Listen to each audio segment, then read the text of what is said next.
Good morning. Exams దగ్గరలో ఉన్నాయి కదా, టీచర్.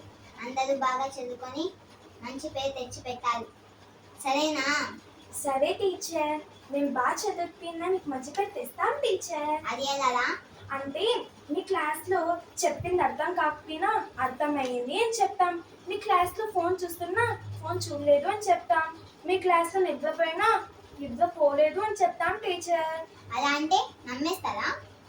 అంతేకాకుండా మా ఇంట్లో, మా ట్యూషన్లో, మా షాప్లో మీకు చాలా మంచి పేరు తెస్తాను టీచర్. మీకు చాలా మందగత్తి అని, ఏంటి అందగత్తి, అట్లే కాకుండా లాంగ్ జడ హెయిర్స్ ఉన్నాయి అని చెప్తాం టీచర్. మీకు చాలా మంచి పేరు తెస్తాం టీచర్. మరీ పొగిడేస్తున్నావురా? తెలిసిపోయిందా? ఏంటి? ఏంటి టీచర్? Very good. దీన్ని చూసి అందరూ నేర్చుకోండి, సరేనా? కానీ టీచర్, నేను మీకు ఇంత మంచి పేరు తెస్తున్నాను, నాకు ఒక హెల్ప్ చేస్తారా టీచర్? ఖచ్చితంగా. ఏంటి? ప్రామిస్. ఏదో చాక్లెట్ బిస్కెట్ కానీ మంచి పేరు వస్తుంది కదా. ప్రామిస్.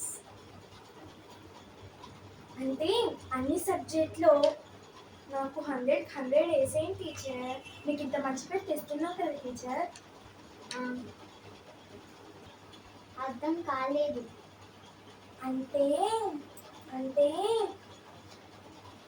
నాకు అన్ని సబ్జెక్ట్లో నాకు 100కి 100 వేసేసారంటే నేను మీకు మంచి పేరు తెచ్చేస్తాను టీచర్.